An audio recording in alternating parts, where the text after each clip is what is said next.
Hey everybody, it's Robert Earl from the Eco Ranch again, but obviously I'm not at the Eco Ranch. I'm at the train station in Alpine. That's my address is Alpine. I live 65 miles south of here.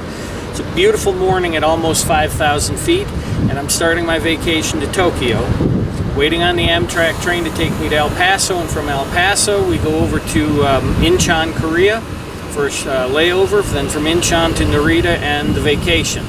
You might ask what that has to do with alternative energy and alternative living. Well, not a whole lot, and then again an awful lot, because I've read a story about how, rather a study on how living in cities, densely packed cities, and Tokyo is one of the densest packed cities in the world, is actually economical. And that's part of my reason for the visit, and the rest of it is just to celebrate my retirement. I worked for 47 years, I'm tired of working, I'm done working, and this is the trip that starts the rest of my life down in Terlingua. So follow along with me on the trip, and I'll try to show some good points and try not to get too long-winded. Hang in there, next stop LA.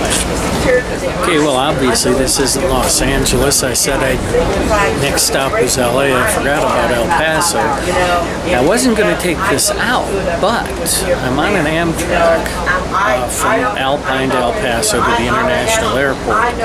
And I'm stunned by the Amtrak. Now, I remember, I'm old enough to remember a time when we had passenger trains that weren't Amtrak. And I remember when the rail system went broke and Amtrak was created. And it was just stunning. It was, the trains were modern, the cars were just beautiful. Well, they're still using the same cars, and the trains aren't quite so modern, and it's not quite so beautiful. In fact, it's old and it's dated.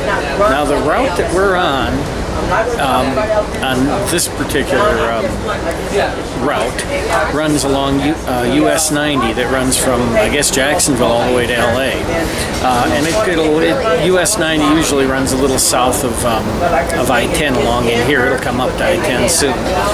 But what's stunning to me, and I've run this route with the big truck probably 75 times in the last 5 years, is that this train is running at 60 miles an hour. Now, I know it is because I set the cruise control on the big truck at 65. And I can feel from the tracks it can't go any much faster. It could probably hit 100 maybe, but the tracks just aren't that smooth.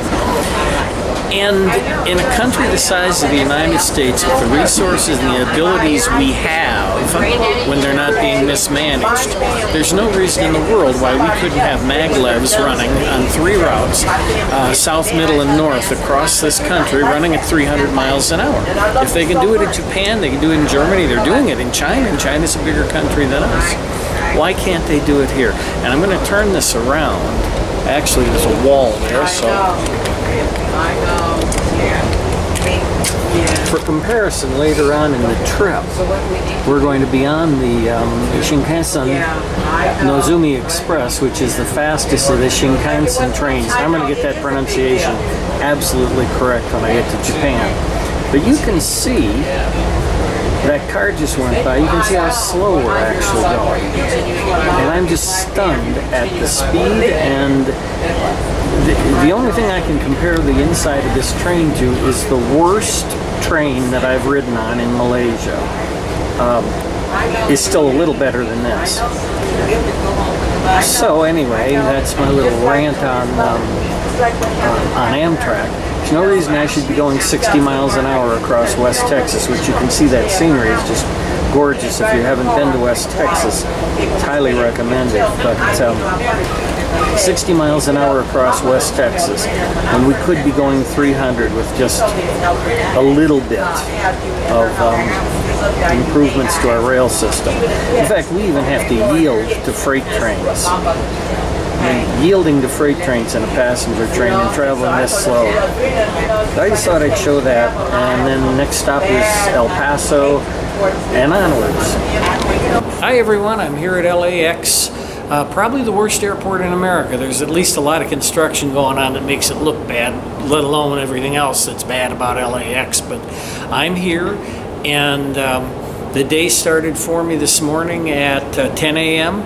and it's now 9:30, at night, and I haven't left the United States yet, so I've got the flight across yet to do. That flight's going to be on the brand new Airbus 380. Of course, I'm in economy because I'm tight-fisted, but I'm in economy on an Airbus 380, so that's pretty much like business class and most other ones.